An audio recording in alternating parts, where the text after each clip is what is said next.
राष्ट्रीय लोक जनशक्ति पार्टी के राष्ट्रीय अध्यक्ष पशुपति पारस का अब बंगला यानी प्रदेश कार्यालय छिन गया और उनके प्रवक्ता राष्ट्रीय प्रवक्ता श्रवण अग्रवाल ने तिलमिलाते हुए कहा कि अब राष्ट्रीय अध्यक्ष 19 और 20 नवंबर को पटना आएंगे और पूरे देश भर से कार्यकर्ता पहुंचेंगे, जो पार्टी के पदाधिकारी पहुंचेंगे, उनके साथ एक बड़ी बैठक करेंगे और 19 और 20 नवंबर को पशुपति पारस बड़ा फैसला लेंगे, एनडीए में रहेंगे या नहीं। क्या कुछ कर श्रवण अग्रवाल हम आपको सुना रहे हैं।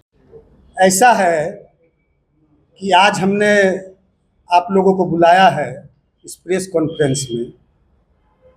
हमारी पार्टी कार्यालय का जो आवंटन है वह रद्द कर किसी अन्य पार्टी को दे दिया गया था। हम लोग भवन निर्माण विभाग के इस फैसले के खिलाफ पटना हाई कोर्ट गए थे। पटना हाई कोर्ट के द्वारा हम लोगों ने पटना हाई कोर्ट में यह अपील किया था कि हम लोगों को स्टे दिया जाए, तो उस पर 3 महीने से सुनवाई चल रही थी। 29 अक्टूबर को पटना उच्च न्यायालय का फैसला आया हमारे पार्टी कार्यालय को लेकर कि 13 नवंबर तक, परसों तक पटना उच्च न्यायालय ने स्टे लगा दिया था, जिसमें भवन निर्माण विभाग ने कहा था कि आप 1 सप्ताह के अंदर खाली करें, नहीं तो हम बलपूर्वक खाली कराएंगे। उस पर उच्च न्यायालय ने स्टे लगा दिया था और पटना उच्च न्यायालय ने भवन निर्माण विभाग को, बिहार सरकार को यह आदेश भी दिया कि राष्ट्रीय लोक जनशक्ति पार्टी को पटना में किसी और जगह पार्टी कार्यालय चलाने के लिए पार्टी दफ्तर अलाउट करे। हमने 29 तारीख को हाईकोर्ट का यह फैसला आया।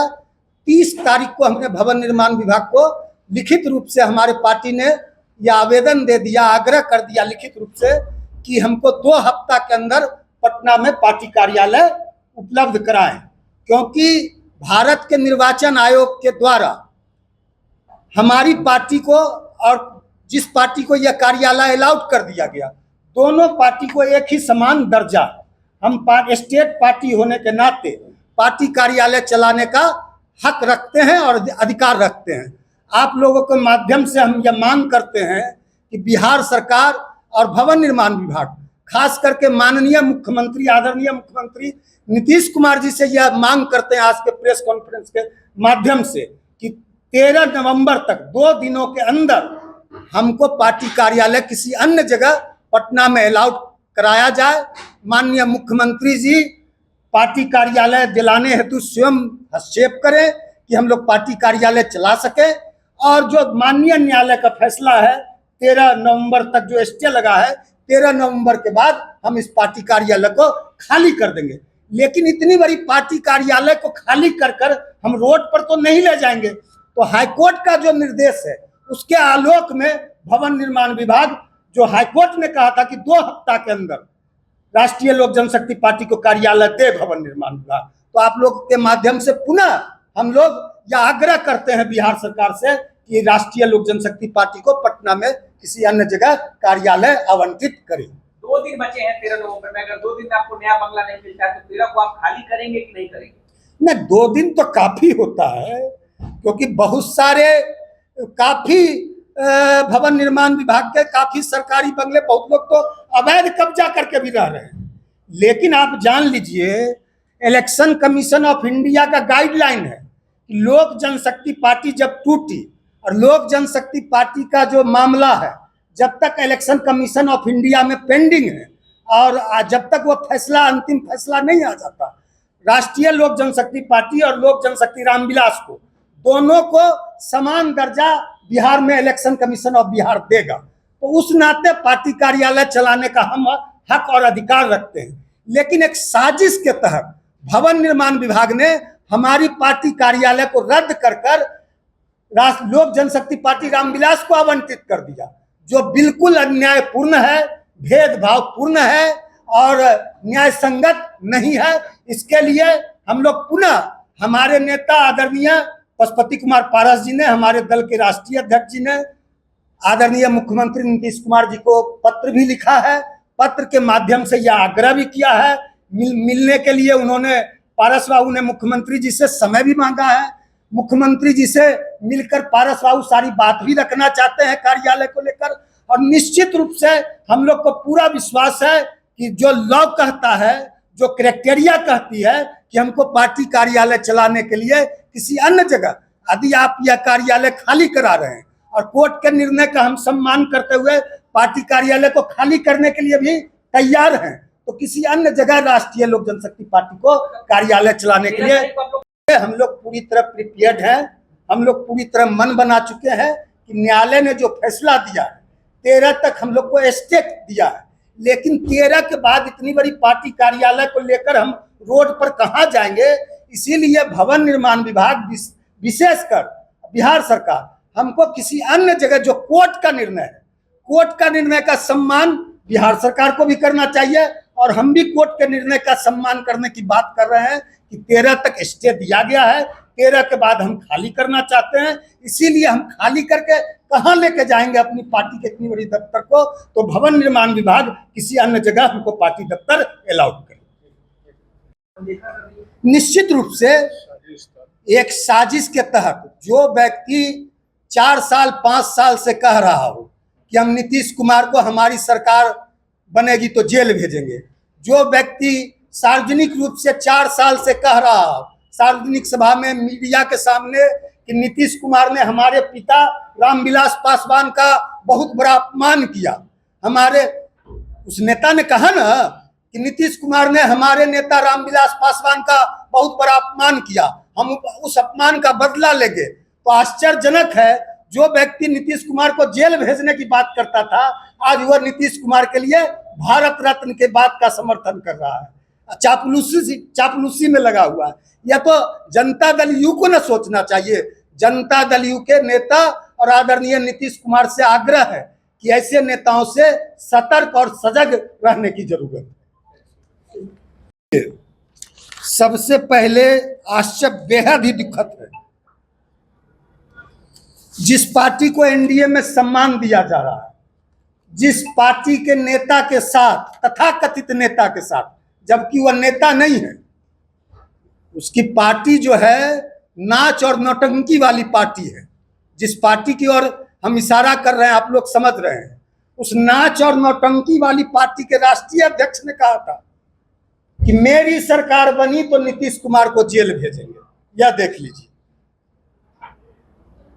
उस पार्टी के राष्ट्रीय अध्यक्ष ने कहा था, आपको मैं दिखा देना चाहता हूं, आप देख लीजिए।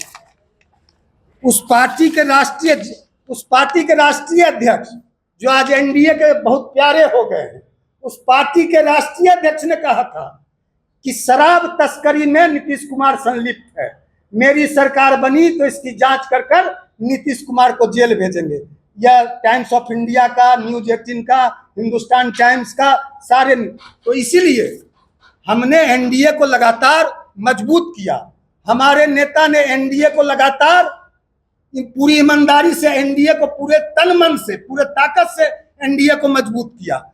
हमने 2024 में हमारी अनदेखी की गई, हमारी पार्टी ने बहुत बड़ी कुर्बानी दी। 5 सांसद रहते हुए भी हमारी पार्टी के एक भी सांसद ने चुनाव नहीं लड़ा, हमारे पार्टी के राष्ट्रीय अध्यक्ष भी हाजीपुर से चुनाव नहीं लड़े। इतनी बड़ी कुर्बानी देने के बाद भी लगातार हमको हमारी अनदेखी की जा रही है। हम लोग एनडीए को लगातार 2014 से मजबूत कर रहे हैं और एनडीए में एक साजिश रची जा रही है राष्ट्रीय लोक जनशक्ति पार्टी को कमजोर करने की। यह बड़ा ही दुर्भाग्यपूर्ण है। हम लोग एनडीए को मजबूत कर रहे हैं, एनडीए के द्वारा हमको कमजोर किया जा रहा है। आप क्या करेंगे? निश्चित रूप से 19 और 20 तारीख, इस 19 और 20 तारीख को, नवंबर को, 19 तारीख को पटना में पार्टी के राष्ट्रीय कार्य समिति की, पूरे देश भर से राष्ट्रीय लोक जनशक्ति पार्टी के उस दिन राष्ट्रीय कार्य समिति के सदस्य और प्रदेश अध्यक्ष आएंगे और प्रदेश कार्य समिति भी की ज्वाइंट बैठक बुलाई गई है। 20 तारीख को पार्टी के जिलाध्यक्ष की, दलित सेना के जिलाध्यक्ष की संयुक्त बैठक पटना में बुलाई गई है। दोनों बैठक पशुपति कुमार पारस जी की अध्यक्षता में होगी।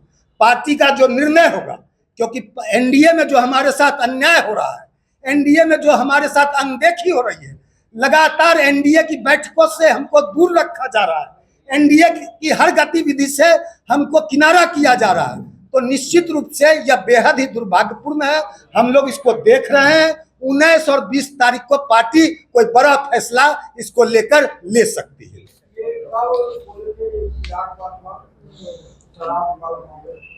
2020 में जब चिराग पासवान अकेले चुनाव लड़ा, उस समय हमारे पार्टी के राष्ट्रीय अध्यक्ष ने कहा था कि नीतीश कुमार विकास पुरुष हैं। पारस बाबू ने कहा कि नीतीश कुमार के नेतृत्व में बिहार का अद्भुत विकास हुआ है। तो चिराग पासवान ने कहा पारस बाबू को कि हम नीतीश कुमार को जेल भेजना चाहते हैं और आप नीतीश कुमार को विकास पुरुष बताते हैं, इसलिए आपको पार्टी से हम निकाल देंगे।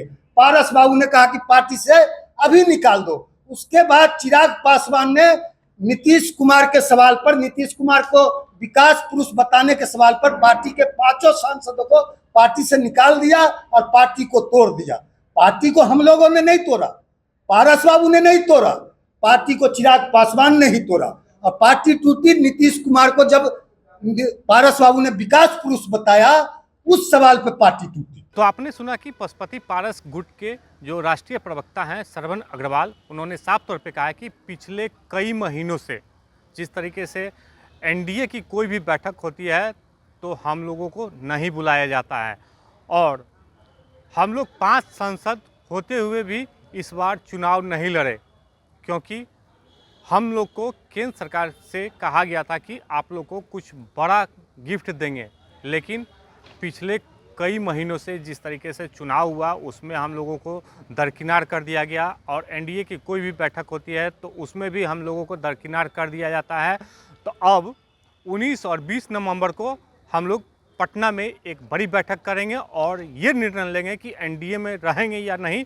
पशुपति पारस अब नवंबर महीने में ही बड़ी बैठक करके एक निर्णय लेने जा रहे हैं कि हम एनडीए में नहीं रहेंगे। ये सूत्रों के मुताबिक ये है कि अब पशुपति पारस से जिस तरीके से जो उनका केंद्र सरकार के साथ संबंध है और एनडीए के साथ जो संबंध खराब हुआ है उसको लेके बड़ा निर्णय लेने वाले हैं और एनडीए से अपना पार्टी को अलग करेंगे। लेकिन फ़िलहाल ये जो मामला उठा है इसलिए कि जो पशुपति पारस का जो प्रदेश कार्यालय है उसको ज़बरदस्ती खाली करवाया जा रहा है। इन लोगों का आरोप है कि चिराग पासवान के द्वारा नीतीश कुमार हम लोगों को पार्टी ऑफिस छीन लिए, लेकिन अभी तक पार्टी ऑफिस दिया नहीं गया है। कोर्ट का आदेश है कि 13 नवंबर तक हम लोगों को दूसरा पार्टी कार्यालय दिया जाए, लेकिन अभी तक नहीं मिला। हम लोगों को नीतीश कुमार से आग्रह है कि नीतीश कुमार चिराग पासवान को भी